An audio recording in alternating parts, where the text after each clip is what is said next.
This is a continuation of the previous lecture in which we explained some examples of exceptions in some programming language like Java and C++, and here also we're gonna see how exception handling works in Python. In Python, exceptions are all objects, and the base class for them is called base exception. All predefined and user-defined exceptions, all of them are derived from the word exception. The predefined subclass of exception are arithmetic error. So like arithmetic error, which is an error associated with a message, of course. Subclasses are overflow error. Zero divide error also, when you divide by zero, this is another built-in or predefined exception. Also, there is another exception called floating point error and lookup error. Our subclasses are index error and key error. So they're all, after the word exception, you have to mention what is the exception name. I don't have a code here for Python. Maybe I can show some example from the from exception later. But here in this PLSQL exception, like here for example, I have an exception handling section, which is when there is a null value entered in the insert statement in PLSQL, then you can raise an exception called pragma exception initial, which is to throw a numerical error, which is minus 1400, that will propagate to this exception handling section using when, like if this error, if this null value exception is raised, which is here as a parameter, then this exception will handle that by displaying this message. This message is just a user-defined message, which is a null value cannot be inserted in the department in case you inserted a null value like this, for example. For example, here I would like to insert a department called 60, and this department is called, for example, say for example, department called maintenance or library. All right, and then it is located here in Jupyter. So in this case, there is no exception because there is no null value. All of them are values. So here, if I would like to execute this statement, it will tell me that one row inserted. So I can actually select from this table, select all. I can see this row has been inserted. But in case I have null here, for example, I would like to see if this null will be inserted. I should get actually a user-defined exception error, which is this one. A null value cannot be inserted in the department table. So here, although sometimes it will give you that message, which is where is it? Let me highlight again and then run it.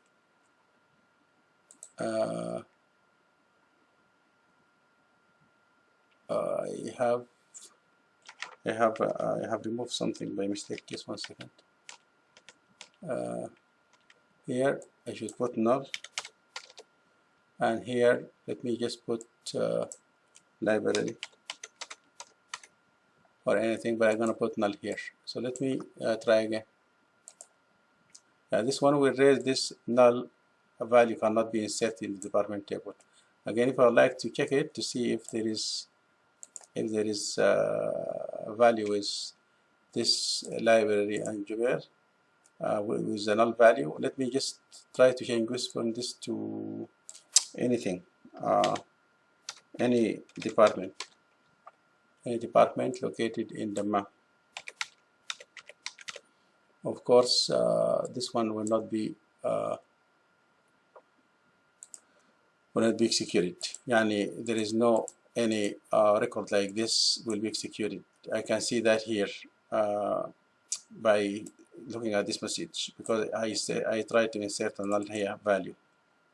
So this exception is raised, and then let me just double check to see that you know, it's only the last one that I have inserted earlier. What I mean for this exception section, it has zero divide, and I have exception also here called when zero divide. So I can actually have another exception. I can just copy this one here, and then also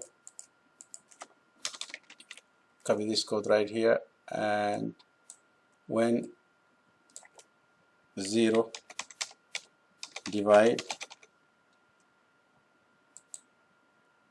and when you divide by zero,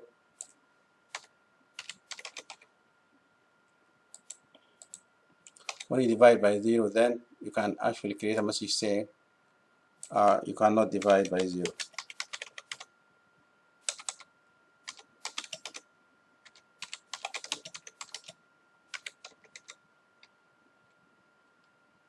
Something like that. Of course, there is no any statement to divide by zero in this example. But I'm saying if there is any code that a value is divided by another value which is zero, then this one exception will be raised, giving you this error. So this is just to show you that this is not in Python, of course. It was in PL/SQL, but I'm just showing you that the zero divide error, this one, zero divide error, is similar to this zero divide exception in some programming language like PL/SQL. But this is in Python, of course. We have another error called floating point error, and also arithmetic error. If there is something occurred because of arithmetic error, then this predefined subclass called the arithmetic error will be raised, and so on. Also, if there is an overflow in the program, program dump, then overflow error subclass will be raised as an exception. Same like other programming language, it has try, I mean it has also except sections. Try, and then we have except 1, except 2, except 3. We can have more than one section for handling such cases. Here in Python, let me look at this code. This code, for example, it has this code. It has except one exception here, except, and then print. So it has a try. This is the place where the exception is raised, in this place, and then the program will propagate to the except section, printing these 3 statements. And this part also, it has one exception section. This one has like generic code. It has try section, and then the first except handler section, second except handler section, third except there may be multiple except sections to handle you know, whatever type of errors that you have in your code in Python. It's Python code. So handlers handle the named exception plus all subclasses of that exception. So if the named exception is called exception, it handles all predefined and user-defined exceptions. Unhandled exceptions are propagating and going back to the nearest enclosing try block. But if there is no any handler, then the default handler will be called to be executed instead. The raise index error, it creates an instance that raises the exception with a message that is going to be defined by the user. And except, you can proceed it with the exception, and then you write that specific object code after this as keyword. In Ruby, exceptions are are treated like objects. There is a lot of predefined exceptions. All of them are user defined. They are either يعني standard error class or subclass. This standard error is derived from the exception itself, which has two methods. These two different methods. One of them called message, one backtrace, to trace back the error from the place where it has originated. And you can raise this exception with the keyword raise. And you can look at this statement here, raise, and then whatever message, if there is a condition. And if this condition is generating any error, then raise this, this message. This message could be a user-defined message. Raise whatever message that you like to use, if the condition, whatever condition is. So here, for example, if count equal to display this message. That's just like an if statement, but you have to precede it with the keyword raise. Handlers in Ruby are placed at the end of the begin. Yani begin, and then you have the statements. Then at the end of the code, you can also introduce the keyword rescue, and then the handler after that, before ending the program. The rescue clause, like it works like what, like if else statement. Yani, for example, if there is no problem, create. If there is no problem, please execute the statements in this block. Otherwise, go to the handler. Rescue like else in Java or C++. And execute my statements in this block if there is no problem. If there is problem, rescue. Rescue means handle the error here before you end. Unlike other programming language, the Ruby code exception, and there is an exception that can be rerun by placing a retry. If you put a retry statement at the end of the handler, then you are actually re-raising the exception. This is usually happens in case of loops and stuff like that, because the same the loop can generate the same error again and again every time. Specifically the numeric type of errors, or floating point type of errors, dealing with incrementing and decrementing in some loops. So retry is going to be used in Ruby to re-raise the exception again every time the loop generates that error. In this section, we're going to talk briefly about event handling. What is an event? An event is a notification that something specific has occurred, like mouse click, like right click, like left click, like mouse over, like clicking on a specific button and a graphical user interface. That is an event. The event handler is a segment of code that is executed in response to that event that we talk about. We have, for example, in Java and in other programming languages, you have a lot of events that can occur on a mouse click, on a right click, on double click, on clicking on a checkbox, clicking on a radio button, clicking on list box. All this can raise some event and can be handled by event handlers. For example, in Java, we have text box is an object of class called JText field. Also radio button, they have JRadio button event. Applet displays a frame in multi-structure format. Also, in graphical user interface component can be placed in a frame layout. I have here done some event. This is in C#, but let me show you in Java. Here, for example, in Java, you see that there is a lot of different, components or objects, like checkboxes, like radio buttons, like list boxes, like a text box here. So this is a text field. This is a label. This is command button here. This labels frame. Each one of these can have, you know, when double clicking any one of them, it will open a box like this, where what's called properties, where you can choose the event handler to handle what kind. For example, if you click on a button that it retrieves some kind of a message or something like that. So the event occurs at one of the specific objects and can be handled in the event handler. Uh, the Java graphical user interface has a lot of different event classes can be seen here in this website, like event, action event, mouse event, key event, item event, text event, mouse wheel. If you use the wheel in the mouse, this generates when the mouse wheel is moved up or down.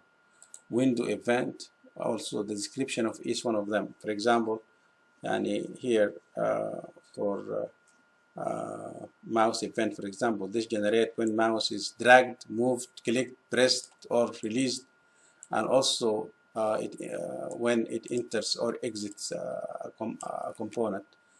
The listener, each one of them has a listener. Like action event, it has action listener. Mouse event, it has mouse listener. Key event, it has key listener, and so on. Item event has key listener. These listeners, the location where it handles these events, or what to do in case of this, you know, of these events occurred. So graphical user interface Java components can be placed in a frame. Frame like the one that we just talked about here in the previous what is it yeah, frame, any frame like this frame, yeah, or like this. Yeah, this is a frame where you can place these items inside the frame, can be placed in a frame. And the layout manager objects are used to control the placement of components. So you can actually control the components so that whenever you go to a specific event, I mean specific event, you have to go to that specific item inside that frame. In the Java event model, the user interaction with graphical user components create event that can be caught by event handlers called event listeners.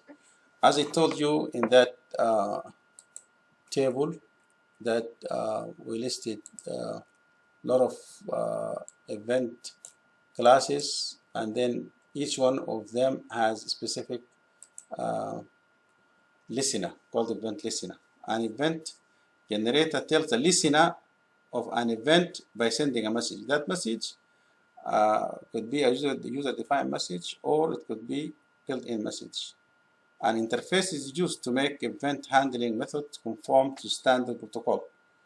Yani, there is a mapping, a relationship between the event handler and the event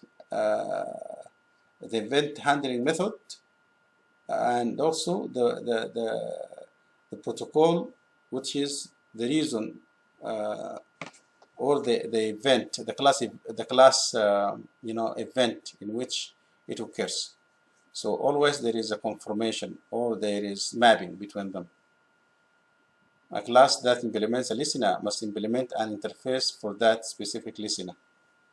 So if it is a mouse click, then it is, if it is a mouse click, for example, like in this example, a mouse wheel, for example, then the mouse wheel listener is the one that is raised, or the one that is listening to this event, not any one of others. Mm-hmm.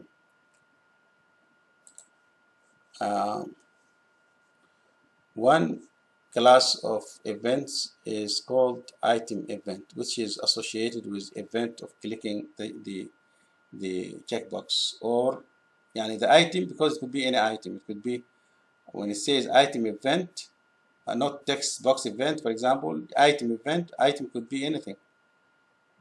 could be a checkbox, or could be a radio button, or could be a list item, or it could be a checkbox, could be you know, like a command button. So the item listener interface prescribes a method which is called item state change, which is handle the item event. It's created by something called add item listener. So when you can actually create the listener by using the specific object called, or item called add item listener. And this is in Java, talking about Java. In C#, event handling, and also in all .NET languages, is very similar to Java. In .NET has two approaches, and for Windows format and Windows presentation. Many programmers, they don't worry about the Windows presentation, but they focus on Windows